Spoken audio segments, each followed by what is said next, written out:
Hi guys, Paul here from PABrewNews. I really need to upload some videos. My camera's getting full, or my phone's getting full. Okay, I was gonna not get this. It's just a hazy IPA. I was gonna pass it out, but it's made with PA honey, baby. And I don't know. I don't think it's honey malts, but it says oats and PA honey. I don't like it when they go heavy on the oats. It's one of the most boring malt bases ever. It really is. It just covers up everything. It's so fucking bland and boring.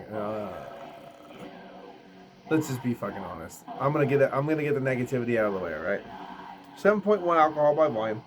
Amarillo, yes. Simcoe, yes. Motueka, okay. So let's say that we got oats and PA honey. Now I don't know if they mean honey malts, which is like awesome, or just PA honey, because honey malts is fucking awesome. I think they're usually Canadian though. All the honey malts I've ever used are Canadian honey malts. So, well, let's check it out. Here it is, Foliage, and I saw a lot of beautiful foliage today on the way back from getting this. Here it is, Foliage. Okay. Hazy for daisies. Of course it is. All right.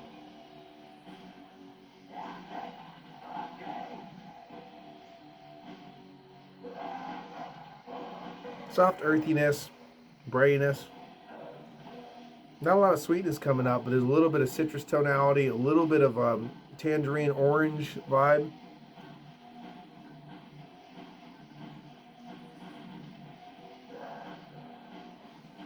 Nectarine, maybe something like a peach or nectarine kind of vibe.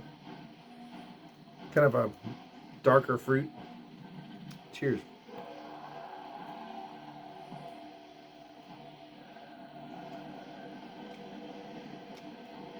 Very dry. Light malt base. Kind of lighter body too, surprisingly. Kind of like medium side, low side of a medium, medium side of a medium. 7.1. Goes down easy. Not a lot to speak from the malt base, unfortunately, as I was worried about. I had whiteout recently, and I just really disliked that beer. I just really disliked their whiteout. I don't know if I reviewed it. I just really just didn't like it. There's a soft tonality now that all is said and done. There's a soft tonality of citrus tones, like a little bit of grapefruit, a little bit of orange tonality.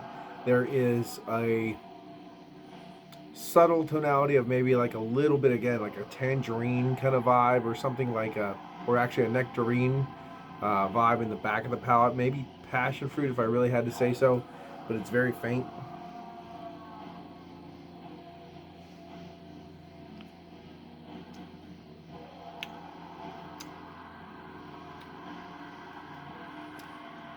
Subtle earthiness. Not a lot of bitterness or anything like that. Very approachable, easy drinking. A lot of bready, like that kind of like, it's not breadiness, but it's that oat haze that's over everything. It's just murk. No idea.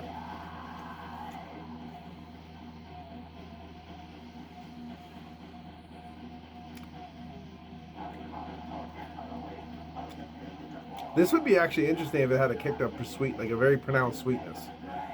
That would be almost like a soft treat, almost. Could it be like a sweet, kind of soft sweetness with that oat, and then mixing with the little soft nuances of fruit? It'd be a little bit more, ooh, what's this? Interesting. Kind of like oats and cream kind of a deal. Fruits and cream kind of a thing, but just, it's an easy drinking beer. It's not offensive. Easy crusher, no problem whatsoever. October 6th or 7th or 8th or 9th, something like that today. 7th maybe. Again, saw a lot of fall foliage on the way here. It's really good. It's a really easy drinking beer. I would say completely solid all day long for what they used. Yeah, sure. I'm totally into it. It's fine. It's a fine beer. It'd be great homebrew. If you, for example, be like, wow, I'm really happy about this. I'm really happy I did this. That kind of thing. If you could, if it's one of those things you'd be happy to brew this, if you homebrewed, I mean, it's already going to be a winner. And this one is. I'd be happy if I homebrewed this. I mean, I would kind of know what to expect if I'm using all that oats and not really a lot of other dynamic malt bases.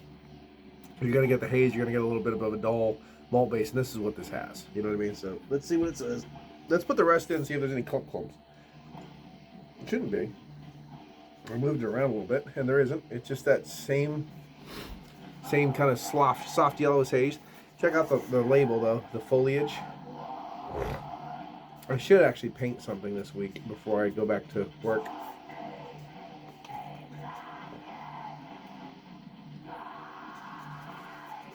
Yeah, the IBUs are really low on this one, you can tell. 7.1, Amarillo, Sitco, Matahueco, oats, and PA honey. That's cool. I don't really get any honey notes at all. The PA honey is what made me buy it. The foliage was cool. I like that. And then I saw it was regular hazy. I'm like, fuck it. And then, there are other styles, right, guys? Just saying. Like an imperial brown ale with spruce tips or things. I mean, like, there's other things you can do. I'm just saying. I don't. Just saying. But okay. So oats and PA honey. I don't really get any honey out of this. I don't get any dynamic malt base from like honey malts, and I certainly don't get any wildflower honey vibes from this as far as that goes.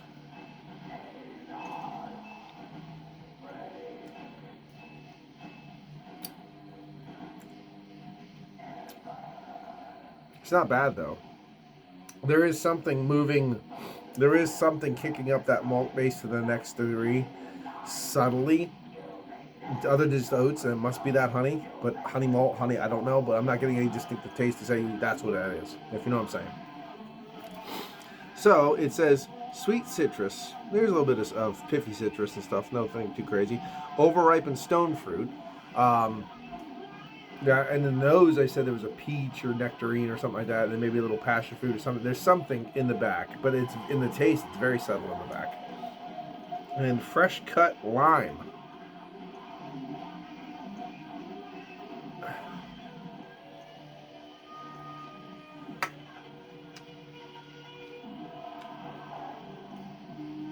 Nope. Citrus. I mean, it is citrus. I mean, lime is citrus, right? So it's mixing in with that citrus. So I don't know. But it's a fine beer. There's nothing wrong with it. I mean, it's not bad. It's not offensive. It's approachable. It's easy drinking. There is a little bit of fruitality for the people who like these new school. We're going back to being old and bitter. These are all just that whole, like, there's two categories now. It's old school, new school. This is all this new school. New school guys head this way. Old school guys go that way. I mean, we're getting to the point now that it's so inundated. It's getting back up to that, like, for fuck's sake, stop making shit hazy. Like, the people that are a little bit on the old school side, they're getting, like, hard old school because they're just so sick of the new school. New Trail is a new school brewing company for sure. So, here it is again. Fall foliage. The year has come. And there is a lot of beautiful fall foliage in PA, for sure. So, if you're from another state and stuff like that, please don't come to PA because I don't like a bunch of random people in my area. So, stay away. Look at it in pictures and other videos and stay the fuck out of PA. But if you go to PA, you go to these brewing companies and support them, I guess. There you go.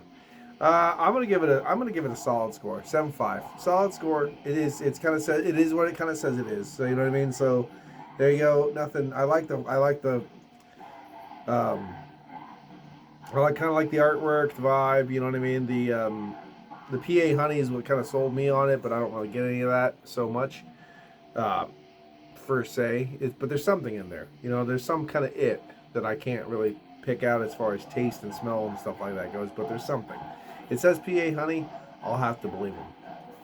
7.5. It's not a bad beer. It's going to be easy to drink tonight, and that's kind of what I wanted. Some easy sessionable beer. 7.1. It's a little higher for some people, but it's fine by me. And that's where we're kind of at. So, it's Paul PABrewNews. Cheers. There you go. Watch that finger. Here it goes. Woo! Bye bye.